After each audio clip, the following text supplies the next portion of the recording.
Hello my fellow paint monsters, I'm Aga and this is Hungry for Paint, a channel about handmade watercolor paints.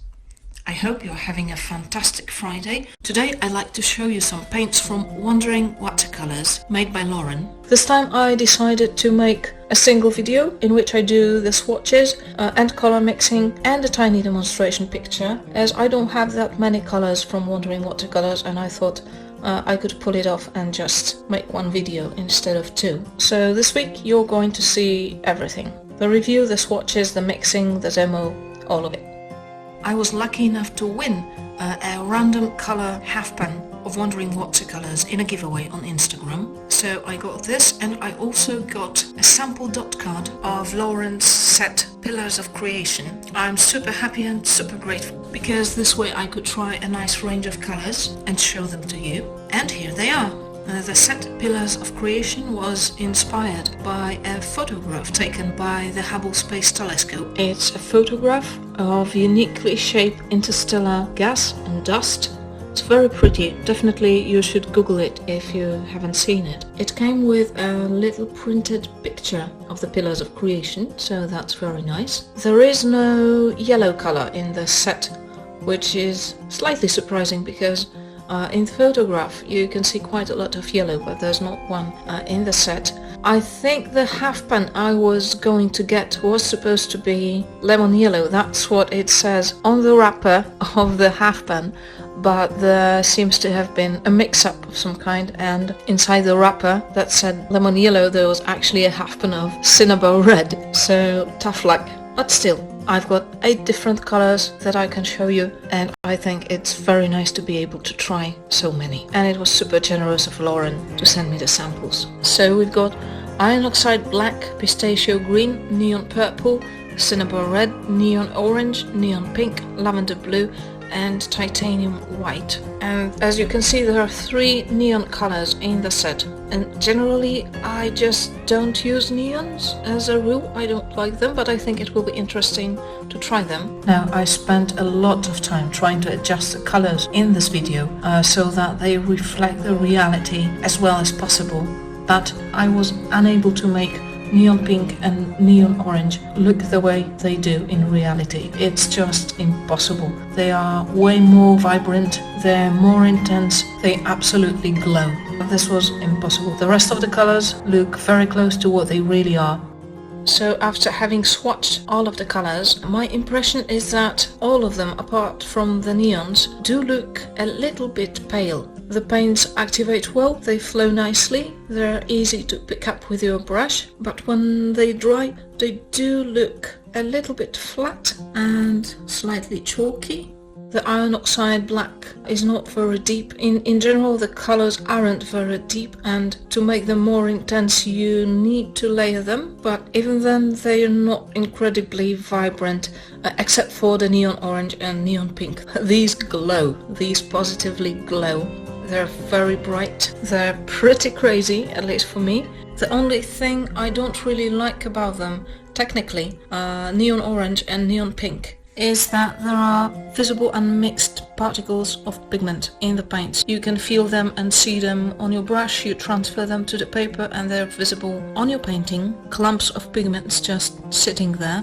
You can remove most of them without leaving significant traces on your artwork, but I would have liked them better if these grains were just not there. Iron oxide black, neon purple and lavender blue have a bit of a texture. The rest are pretty smooth. Titanium white is quite transparent. I didn't swatch it all the way, nor did I layer it because I didn't see the point, but I did paint on top of the little monster so you can see how opaque it is. And I'm also using it for mixing in the second part of this video. What I really like about these paints is that they layer wonderfully, even the neons, and they also disperse quite well in the water comparing to other handmade brands. You can see in the dispersion tests at the bottom of the swatch sheet that the paints move quite a lot in the water. If this is something you like, then you will be pleased. These paints do not rub off in any visible way, apart from the pigment particles in neon orange and neon pink, about which I've just talked. But some of them might transfer to the neighboring pages of your sketchbook. If a sheet of paper rubs on your artwork, then some of the color is going to transfer. And the colors that do transfer are neon purple, cinnamon red, neon orange and neon pink to a smaller degree. It's not that much, but they do stain a little bit.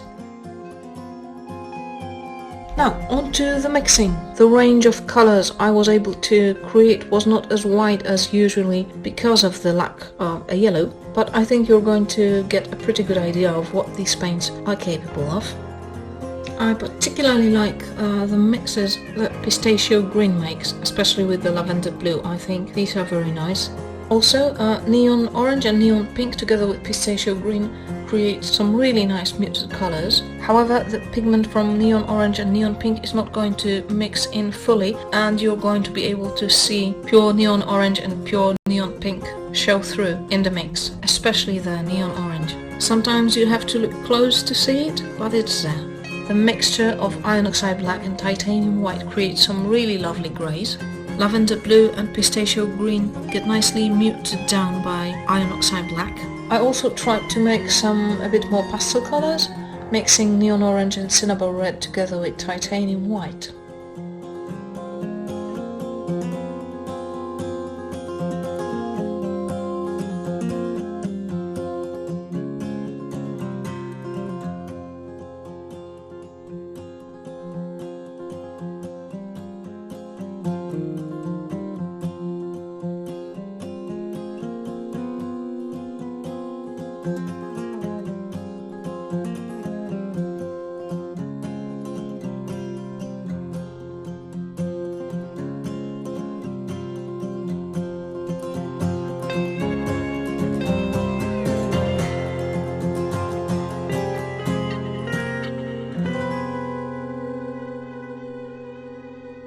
And here is the inking test. As usual, I used the Sakura Pigma Micron pen. First, I painted on top of a line made with this pen to see if I can first draw my line work and then paint on top of it. Then I waited for the paint to dry and drew another line on top of the paint to see if it's possible to draw on top of these paints.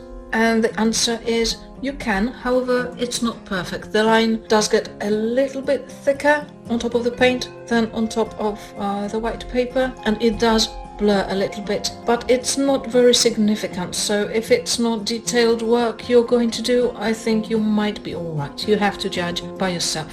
And these feel pretty nice to draw on top of them.